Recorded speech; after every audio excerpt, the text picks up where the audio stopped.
August 1st, 2025. We are in the midst of summer heat. We are going to be 100 degrees and more for the next 2 weeks. So what that means is my garden's going to die. But right now I'm feeding my animals this morning. I'm getting out here early before 7, before the heat hits. It's going to be, I only have about a couple hours to work.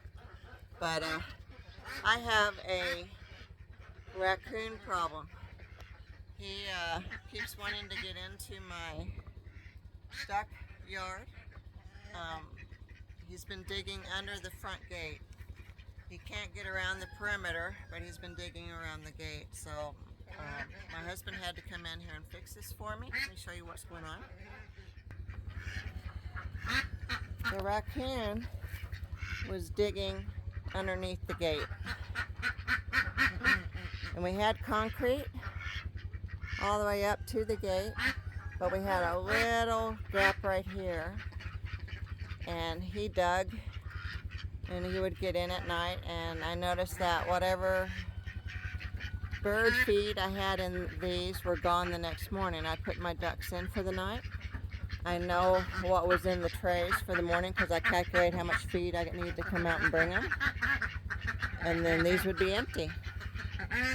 And then all the water in their bowl, the rock was pushed off because I used to cover it up so they wouldn't swim in it. That was pushed off. So, and then, I don't know if you can tell, but this is swooped down here. This is really, really low. Let me get down to the end. I think you could see it better. But this raccoon is the size of a bus. He's huge. But as you can see how it droops down right there? So he gets up on top of there thinking he can get in, but all of that is secured on top. The whole perimeter is taken care of except for that front gate. So I put rocks. He dug a trench from here all the way in, and then he slid his body through this little spot, which was pretty impressive. So I put a whole bunch of rocks in that hole that night. I came back and the hole was bigger, and then the rocks were stacked over here. So I have an OCD raccoon. He took everything out and then put them in a row right here. So my husband came out yesterday and he poured concrete all the way back and then all the way up front here, and then he covered it with dirt. And as you can tell, little Prince, he was trying his best. You can see even his little claw marks. He tried his best to get under there, but he couldn't because now it's concrete. And then he dug all the way here, and you can tell, under. So he dug a good 1.5 inches and discovered that he's just hitting concrete. So hopefully that takes care of that raccoon. But he's desperate to get in there. And good thing that my animals are locked up for the night, even though they have a secure perimeter. Your perimeter, no matter how secure you make it, they're very crafty and they'll find a way in. So at least my animals are locked in their building for the night, and while he was in there, he didn't disrupt or kill any of my ducks. Okay, I stepped back into my orchard. I needed to check on my strawberry transplants that I propagated about 2 weeks ago. So I went in to take a look. I think in the video I said I wanted 125. Well, I only got 72. And I'm watching the strawberries that I have here to make sure I have more offshoots. Because once I get more offshoots, I'm going to propagate those, put them in a pot, and then they're going to go in to the strawberry beds for next year. But let me show you the progress on those. Let me turn this around. And there they are, 72 of them. They get a little bit of morning sun at this corner, and then this big oak tree overshadows them in the afternoon. With 100, 105 degrees we're going to be hitting for the next 2 weeks. this is a perfect place for them, but they got their own root system. I had to wait 2 weeks to snip them off the mother plant, but they made it, and there's 72 plants here. So I'm going to let the root system get a little bit more productive, and then I'm going to put them in a bigger pot so I can get a bigger strawberry plant. But 72 of them made it.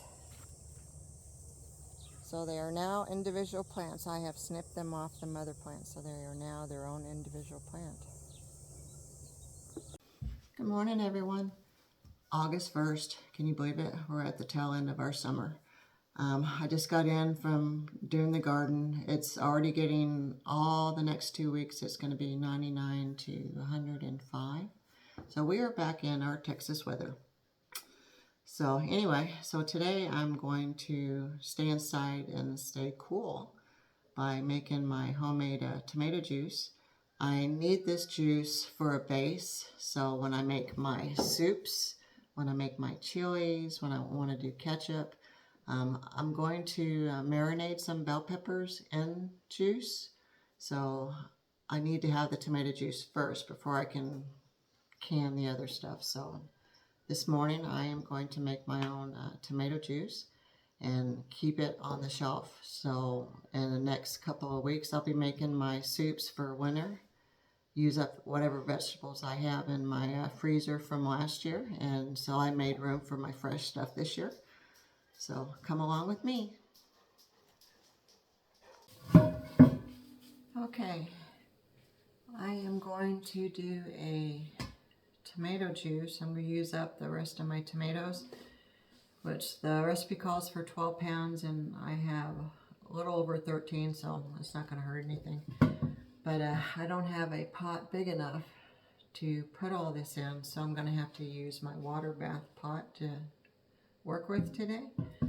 But I'm going to wash these tomatoes and then take all the stems off of them.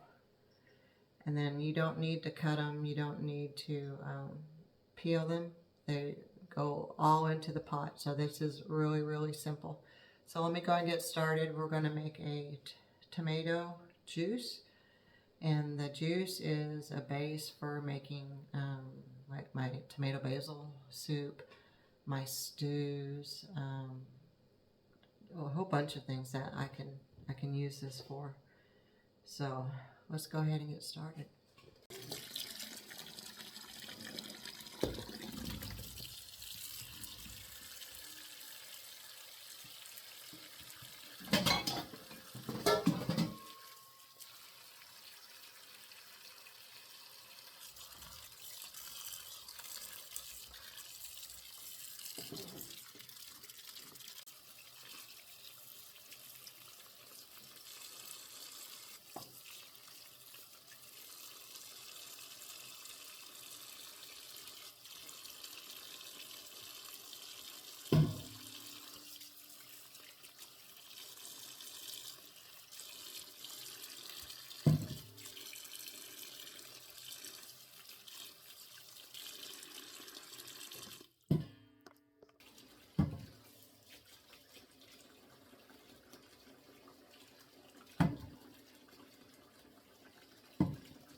That's a perfect tomato.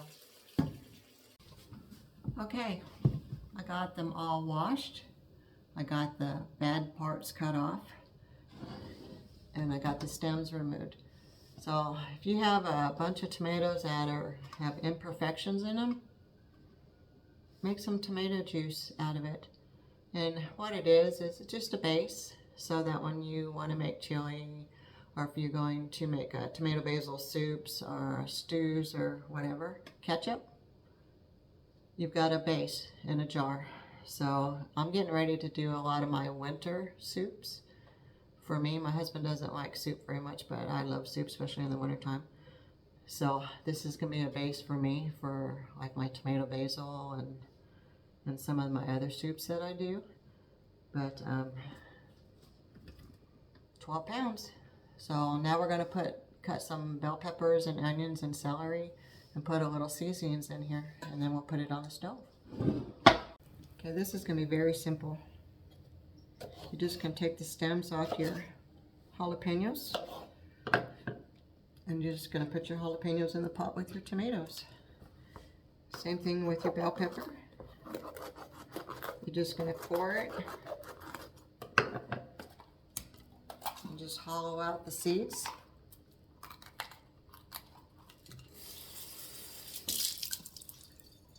You're just going to cut it up into strips. You don't have to be perfect about it, because this is going to get ground up and put through a sieve for the juice. That goes in. And then I always use yellow onions. Well, it's because I grow a lot of yellow onions, sweet Texas onions, yellow onions. I don't like the white onions, they're too pungent. And they kind of give a sharp taste to whatever you're making. So, I mean, they're good for hamburgers and stuff, but for anything else, I like to cook with the yellow onions. You don't have to be perfect with those either. Just cut them up, stick them in the pot.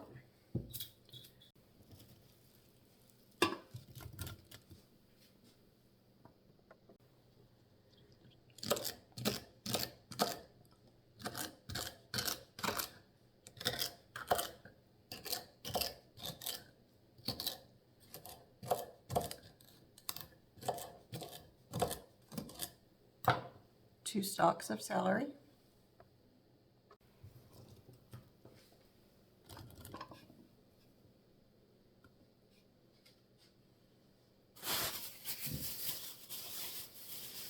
I'll put in a cluster of cilantro.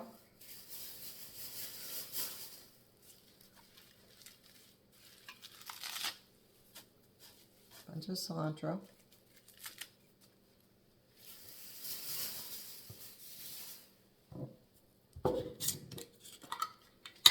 I'll put 3 cloves of garlic. And I don't have fresh parsley, but I do have freeze-dried parsley, and that's basically the same for me, because once I put liquid in here, it hydrates itself. So you want 1 cup of fresh parsley. So now you're going to put it on the stove. You're going to put it on simmer. And you're going to put a cup of water. And you're going to put the lid on, and you're going to simmer for 45 minutes. Come back and stir about every 5 to 10 minutes.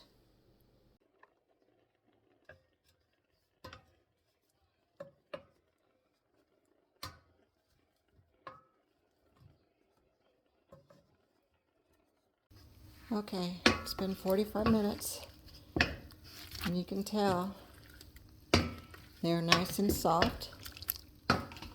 So now I'm going to transfer these over to a blender,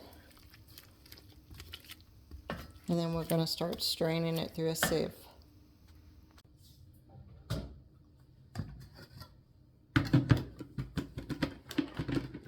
Okay, you're going to need a bowl.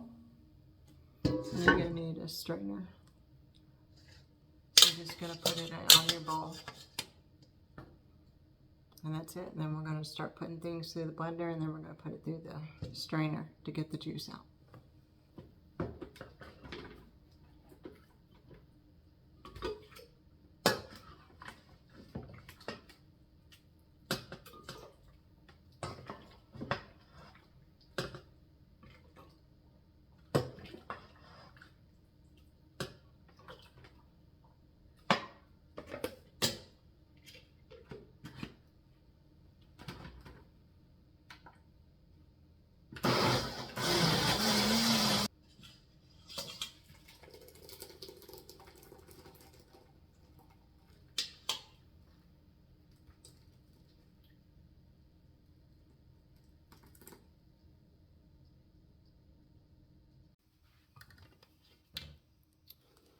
Just move that pulp, tomato pulp around.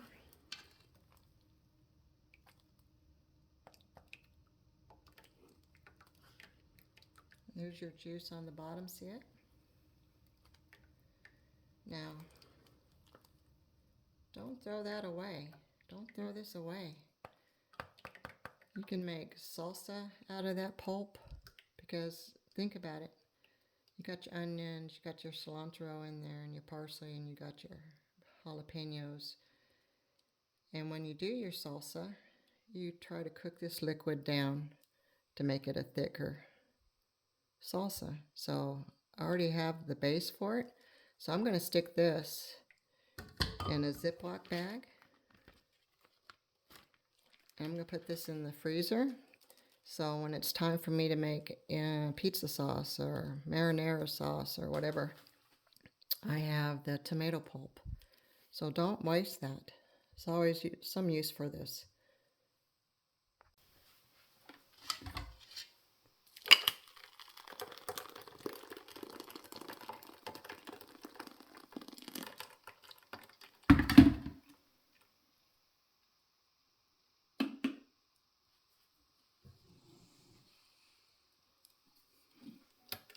You just move the pulp around the strainer to get that liquid to go down there.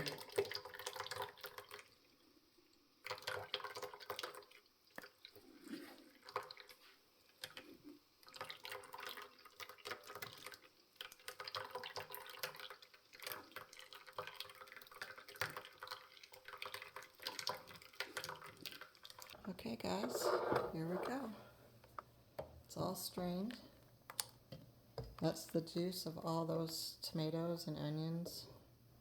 So now I'm going to put it back on the stove and I'm going to add some more seasonings to it, but that's what you should have, nice and clear of debris. Okay, you just strained your tomatoes, now you have your tomato juice.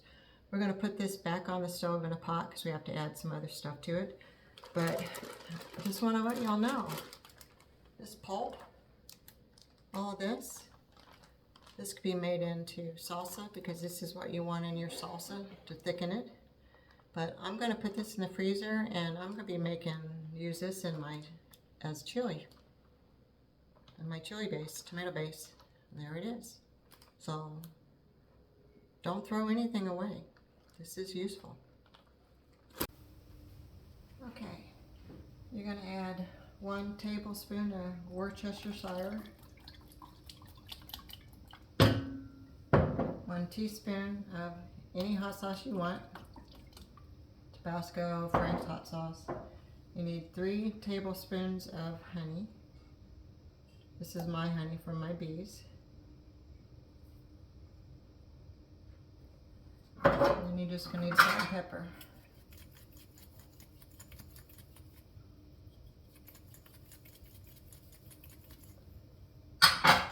Then you're going to put this on low and you're going to do a soft boil. And once you get a soft boil, take it off the stove.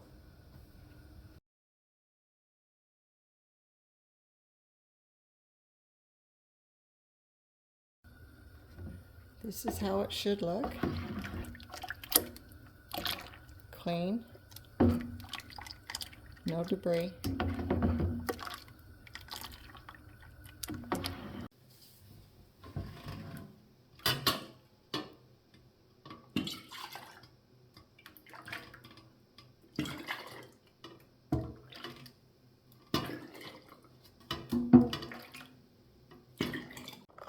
I ended up with 2 quarts and 2 pints. Then I used 6.5 cups of it to do my marinated bell peppers. So this recipe I'm doing calls for 6 pounds of bell peppers, and believe it or not, that's 6 pounds of bell peppers. It's a lot of bell peppers. So I'm going to have to cut the stems off, cut the core out, and then get the seeds out of there and cut them up into strips. So let's go ahead and get started on that.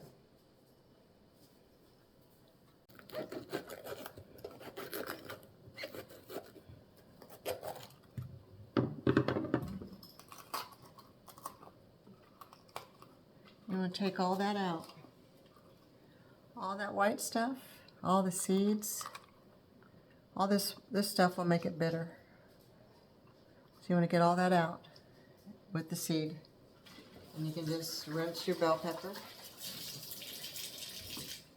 And then you can start cutting it.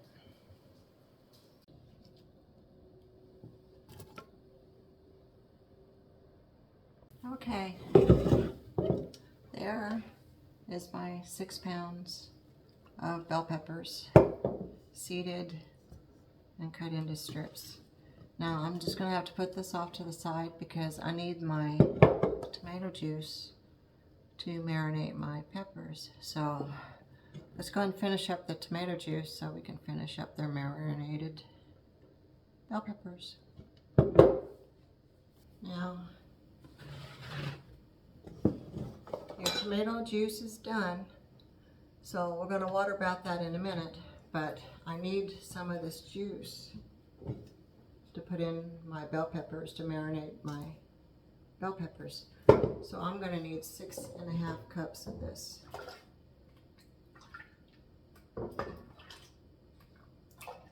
Now, if you're just going to do the marinated bell peppers, and you don't want to go through the hassle of doing the tomato juice, I mean, it's really easy, but it takes a little time to strain it. Then just buy store-bought tomato juice. So this is 4 cups.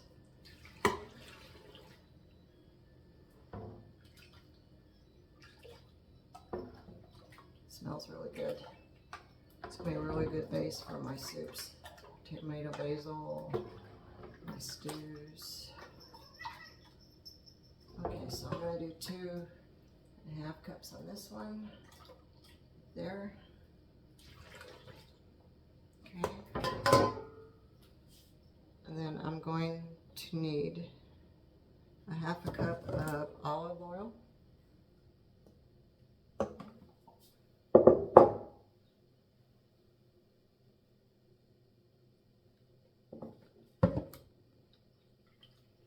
I need 1/2 cup of vinegar.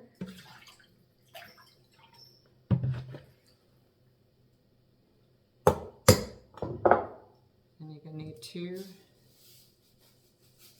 teaspoons of kosher salt.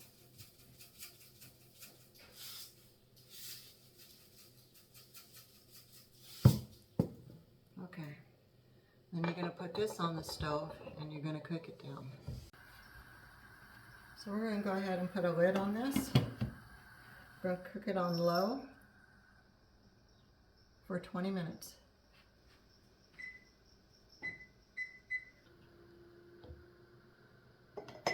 Just push the bell peppers down in there. On to the next.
So I ended up with 8 pints. These are going to go in the water bath with the tomato juice. So there's your marinated bell peppers.